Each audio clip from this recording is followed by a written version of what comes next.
Have you ever made a decision that led to everything falling apart? Imagine asking for everything you could ever want, only to lose it all. What would you do if, after all your mistakes, someone still accepted you back with open arms? Jesus told this story to teach an important lesson. A man had 2 sons.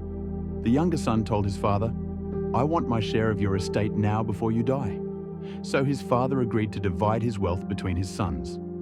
The younger son took his inheritance, packed up, and traveled to a far country where he wasted all his money in wild living. But soon, a severe famine swept through the land, and the young man found himself in desperate need.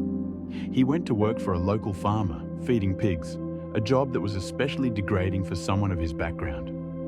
He became so hungry that even the pods he was feeding the pigs looked good to him, but no one gave him anything. Then something powerful happened. When he came to his senses, he said to himself, "At home, even the hired servants have food enough to spare, and here I am dying of hunger. I will go home to my father and say, 'Father, I have sinned against both heaven and you, and I am no longer worthy of being called your son. Please take me on as a hired servant.'" With that, the son set off for home. While the son was still a long way off, his father saw him and was filled with compassion. He ran to his son, threw his arms around him, and kissed him. The son began his apology. "Father, I have sinned against both heaven and you, and I am no longer worthy of being called your son." But the father, not waiting for more words, immediately ordered his servants, "Quick, bring the finest robe in the house and put it on him. Get a ring for his finger and sandals for his feet, and kill the calf we have been fattening. We must celebrate with a feast, for this son of mine was dead and has now returned to life. He was lost, but now he is found." And they began to celebrate. Meanwhile, the older son was in the fields. When he came back and heard the music and dancing, he asked one of the servants what was going on.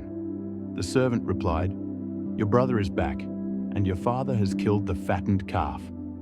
We are celebrating because of his safe return."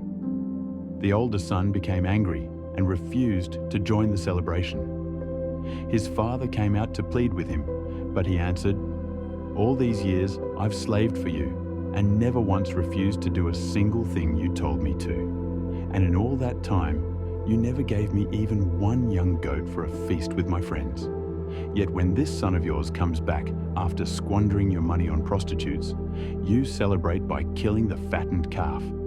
The father said to him, "Look, dear son, you have always stayed by me, and everything I have is yours. We had to celebrate this happy day, for your brother was dead and has come back to life. He was lost, but now he is found." This story isn't just about a son who returned home. It's about God's love and forgiveness. No matter how far we've strayed or how many mistakes we've made, God is always ready to welcome us back. As the Father showed his Son grace, so does God offer his grace to us.